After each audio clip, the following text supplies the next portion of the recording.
19장 1절부터 보면 이에 빌라도가 예수를 데려다가 채찍질하더라. 우리가 지난 주일날 함께 동영상으로 봤죠. 군인들이 가시나무로 관을 엮어 예수님의 머리에 씌웠습니다. 4절에 보면 빌라도가 나가서 그렇게 크게 외칩니다. 내가 그에게서, 이 예수에게서 아무 죄도 찾지 못하였다고. 6절에 보면 대제사장들과 아랫 사람들이 예수를 보고 소리질러 이르되 십자가에 못 박으소서, 십자가에 못 박으소서. 빌라도가 다시 선포합니다. 나는 그에게서 죄를 찾지 못했노라. 7절에 유대인들이 대답하되 우리에게 법이 있으니 그 법대로 하면 그가 당연히 죽을 것은 그가 자기를 하나님의 아들이라 함이니이다. 여기까지의 말씀 여러분들이 다 이해하셨지만은 예수님께서는 당시의 형법으로나 민법으로나 아무 죄가 없으셨습니다. 그런데 이 유대 지도자들이 걸고 넘어진 한 가지 죄가, 그 한 가지 죄가 무엇인가요? 예수님이 하나님의 아들이시라는 것이에요. 그 사실 때문에요. 유대인들에게는 이 사실이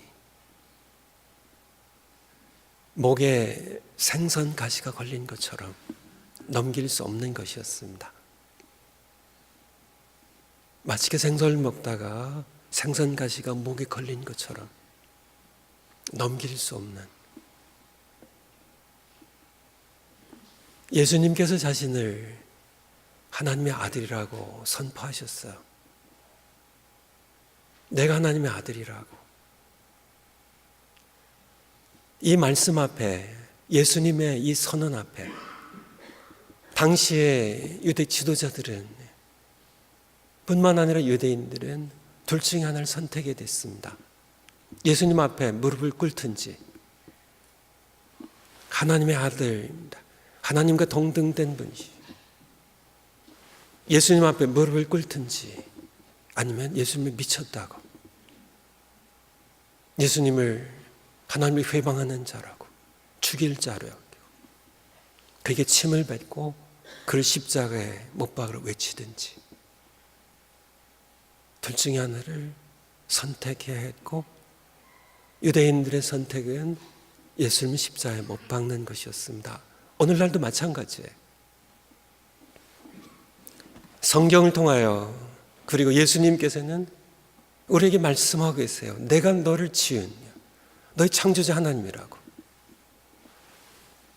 내가 살아계신 한 분 창조자 하나님, 그분의 하나밖에 없는 아들이라고 우리에게 분명히 말씀하고 계세요. 이 시대에 많은 사람들이, 심지어는 신자들조차도 애매모호한 자세를 취하지만은 우리는 분명히 선택해야 합니다. 마태복음 16장에 예수님께서 제자들에게 물으시죠. 그렇다면 사람들이 나를 엘리야나 선지자 중에 하나로, 예레미야로 그렇게 얘기하지만 너희는 나를 누구라고 하느냐고.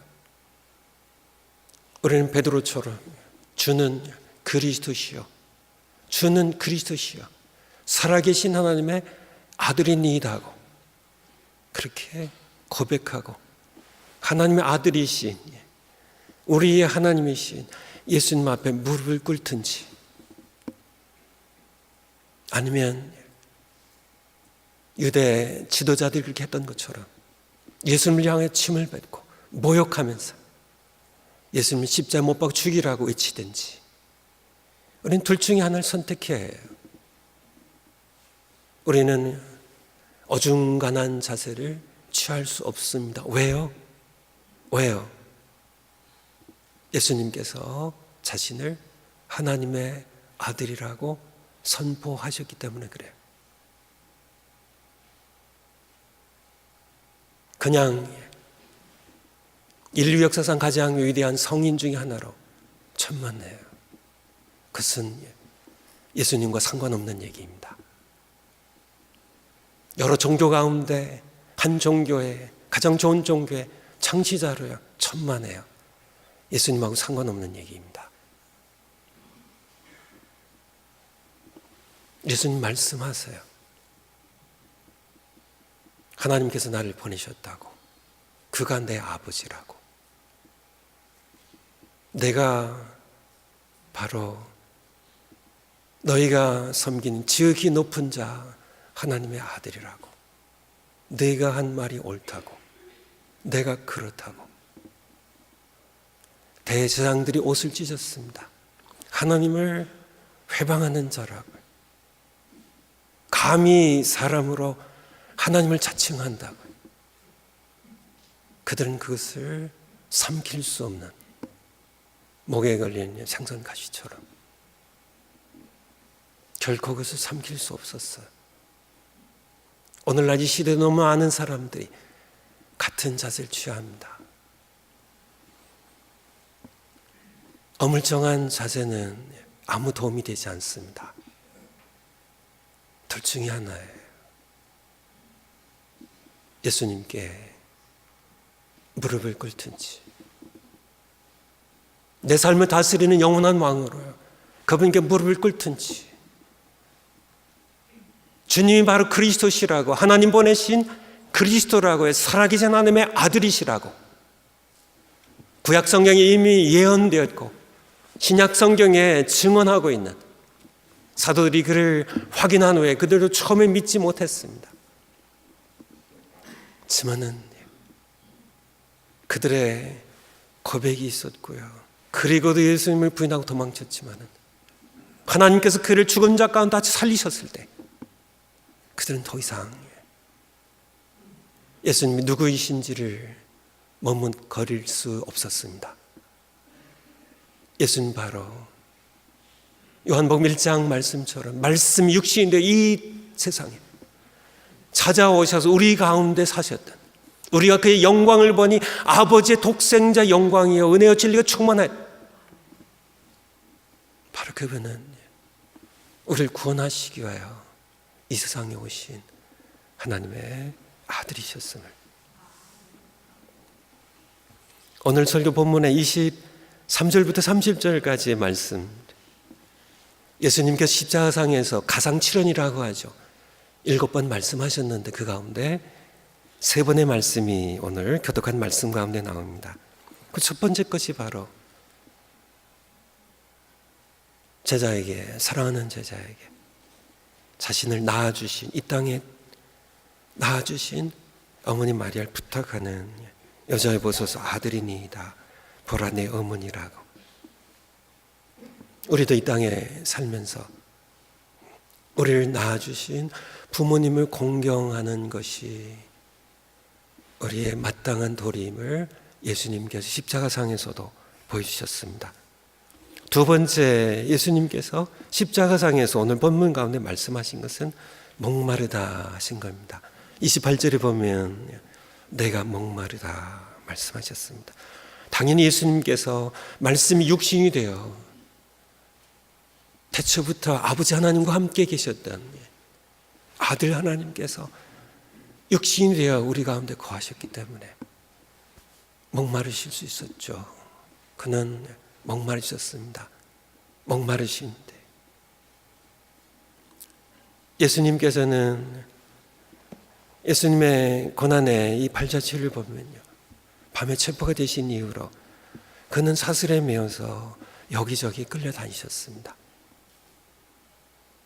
그는 물 한 모금도 마시지 못했을 것임을 우리는 성경을 통해서 볼 수 있습니다.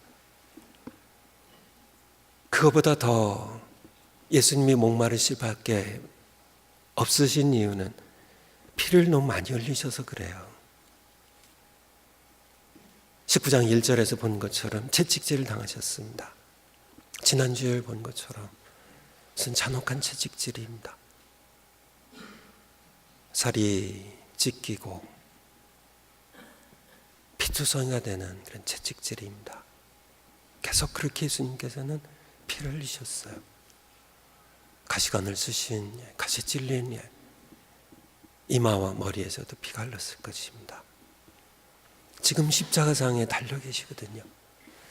양손과 양발에 거친 대못이 박히신 곳에서 끊임없이 뚝뚝 피가 흘러내리고 계셨죠. 피를 너무 많이 흘리셔서 목마르신 예수님. 세 번째 예수님의 말씀은 다 이루었다 하시는 30절입니다. 예수께서 신포도주를 받으신 후에 이르시되 다 이루었다 하시고 머리를 숙이니 영원히 떠나가시니라. 오늘 설교 제목이 다 이루었다인데요. 이 단어는 사실 한 단어인데요. 테텔레스타이라는 단어인데요. 이 헬라어는 비즈니스 용어입니다. 보통 어떤 계약서나 영수증에 지불 완료, 완불, paid in full 그런 의미로 계약서나 영수증에 이렇게 쓰는 테텔레스타이.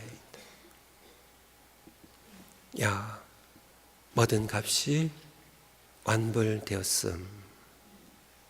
당시에 사람들이 빚을 지면 빚을 갚아야 되는데 집도 팔고 소도 팔고 양도 팔고 어떤 땅도 밭도 팔고 그래도 빚을 갚을 수 없으면 자식을 팔았어요. 왜 자식을 팔았을까요? 자기가 먼저 팔리면은 자식들은 고아가 되고 결국 노예가 됩니다. 자기가 그래도 어떻게든지 돈을 벌어야 그래야 이 가족이 다시 살 수 있는 희망이 있기 때문에 자식을 먼저 팔았어요. 하지만은 자식을 팔아서도 빚을 다 갚을 수 없으면은 할 수 없이 자기도 팔아야 했습니다. 빚을 완불하기 전에는 그들은 빚의 노예가 된 노예로 팔려간 자식들도 구할 수 없었고 자신들도 구할 수 없었어요. 그들이 빚을 완불했을 때 그때 쓰는 단어가 테텔레스타예요. 완불됐다고, paid off, 노예에서 해방되는 선언의 표현인 것입니다. 우리는 알다시피 우리 자신들이 모두 죄에 팔려 노예된 사람들입니다. 로마서 3장 10절에는 의인 없는 하나도 없다고요. 모두 9절에 보면 모두 죄 아래, 유대인들이나 이방인들이나 모두가 죄 아래 있다고 성경은 우리에게 말씀해 주고 계세요. 모두 죄의 빚진 노예들입니다. 로마서 7장 14절에는 사도 바울이 그렇게 탄식하죠. 오란한 곤고한 자라라. 내가 죄의 포로가 되어 죄의 노예가 되어서 살아가는 이 사망의 몸에서 누가 나를 해방시키려고요. 빚을 갚지 못하면 빚은 계속 늘어납니다. 우리는 빚을 조금씩 갚아가는 그런 인생이 아니라 빚은 점점 늘어가는 죄로부터 해방될, 이 노예 생활로부터 해방될 여망이 없는 그러한 노예들이었음을 우리는 성경을 통하여 인류 역사를 통하여 우리 자신의 삶을 통하여 우리는 분명하게 보게 됩니다.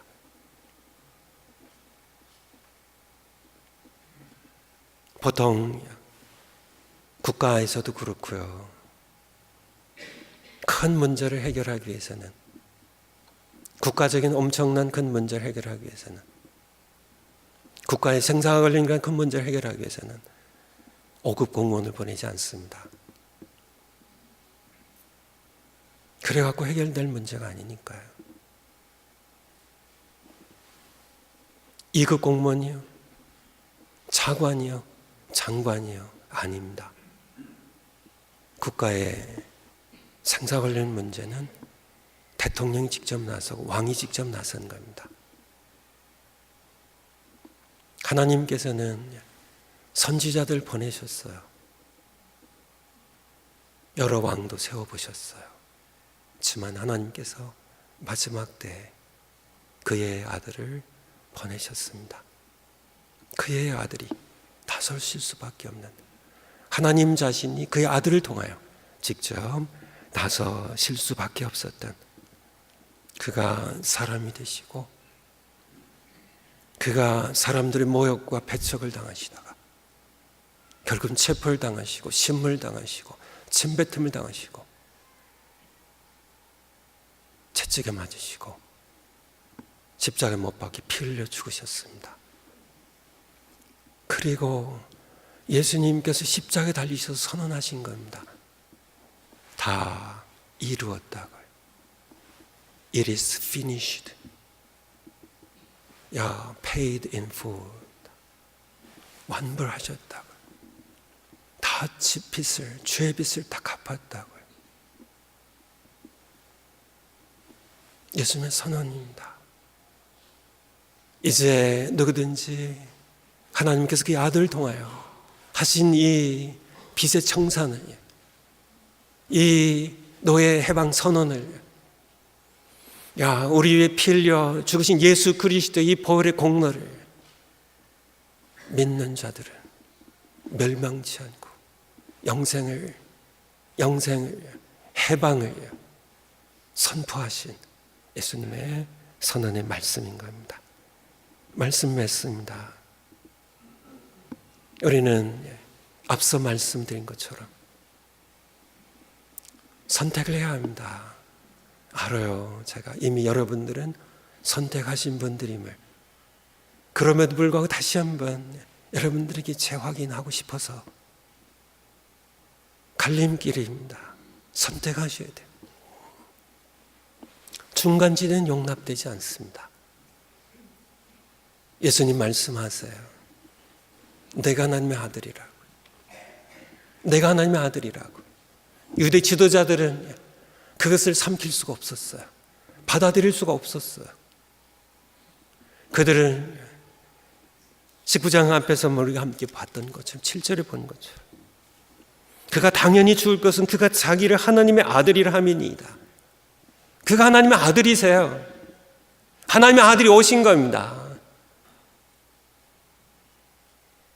그런데 그들은 받아들일 수가 없었어요. 하나님의 아들이시기 때문에. 그들은 하나님의 아들이시기 때문에 예수님을 십자가에 못 박아 죽였어요. 그걸 삼킬 수가 없어서. 도저히 그것을 용납할 수가 없었어요. 그들의 생각으로는, 그들의 고정관념으로는 그것을 삼킬 수가 없었어요. 예수님은 하나님의 아들이십니다. 하나님의 아들이세요. 그가 이 땅에 사람으로 오셨어요. 우리를 구원하러 오셨어요. 그래서 유대인들은 예수님을 십자가에 못 박아 죽였습니다. 왜요? 그가 하나님의 아들이시니까. 우리는 마찬가지입니다. 예수님 하나님의 아들이세요. 이것을 우리는 삼키기 힘든 가시 같은 것이라 할지라도 그는 하나님의 아들이세요. 내가 왕의 자리에, 내 삶의 주인의 자리에서 내려와서 내 삶을 그가 통치하시도록 내어드리고 우리는 그분께 무릎을 꿇어야 돼요. 다른 길은 없습니다. 그분이 나의 왕이 되셔 통치하시면 비로소 우리의 삶은 정상적이 돼요. 비로소 우리의 삶은 뒤집어진 세상 가운데 죄가 지배한 세상입니다. 하나님을 거부하는 세상입니다. 배반의 역사를 쓰는 세상입니다. 죄의 달콤한 유혹에 늘 넘어가고 또 넘어가는, 그것을 오히려 즐기는 세상입니다. 뒤집어진 세상. 거기에서 바른 삶을 살아갈 수 있게 돼요. 비로소 말할 수 없는 천국에 평화가 우리의 삶에 임합니다. 그 자유함입니다. 죄로부터의 해방입니다. 이제 비로소 우리는 하나님을 깨끗한 마음으로 사랑할 수 있고, 비로소 우리는 그 고질적인 이기심에서 탐욕과 정욕에, 세상의 모든 죄악에 깊이 빠진 우리의 모든 옛사람을 십자가에 못 박을 수 있고, 비로소 우리는 사랑다운 사랑을 할 수 있는, 하나님께서 창세기 1, 2장에서 창조하셨던 정상적인 인간으로 회복될 수 있는 우리가 될 수 있습니다. 이 시간에 우리가 한번 같이 합심해서 기도하면 좋겠습니다. 오늘 말씀, 예수님 말씀하세요. 내가 너희를 지은, 내가 하나님의 아들이라고. 그가 이 땅에 사람이 되어 이 땅에 오셔서 바로 여러분의 죄를 지고 저의 죄를 지고 십자가에 못 박혀 피 흘려 죽으셨습니다. 그 당시 사람들도 이것을 받아들일 수가 없었어요. 특히 유대 지도자들, 그들은 결코 받아들일 수 없었어요. 하나님의 아들이기 때문에 십자가에 못 박아 죽였습니다. 왜냐하면 그들은 받아들일 수가 없어서, 그 진리를 삼킬 수가 없어서. 이 시대도 마찬가지입니다. 너무 많은 사람들이 이 진리를 하나님께서 성경으로 말씀하셨고, 이 진리 그가 십자가에서 확인하신, 그를 다시 살리심으로 부활을 통하여 모든 사람이 믿을 수 있는 증거로 확인하신 하나님의 어린 양 예수 그리스도, 하나님의 아들, 우린 그분 앞에 무릎을 꿇을 때 그분에게 내 삶을 모두 내어드려서 그분이 다스리시도록, 그분이 통치하시는 삶입니다. 사랑하라고 하시면 사랑하는 겁니다. 용서라고 하시면 내 성질로는 용서할 수 없어도 순종하는 겁니다. 그가 내 왕이시니까. 그럴 때 내 마음 가운데 천국이 이루어져요. 천국의 기쁨이, 천국의 놀라운 넘쳐 흐르는 평강, 예수님의 놀라운 능력과 권세가 내 삶을 통하여, 이 시간에 우리가 함께 합심해 기도하면서 우리 창조자이신, 나를 구원하러 이 세상에 오셨던, 죽으시고 부활하신 예수 그리스도, 그분께 내 삶을 다시 한번 내어드리는 기도, 이 시간에 같이 하시겠습니다.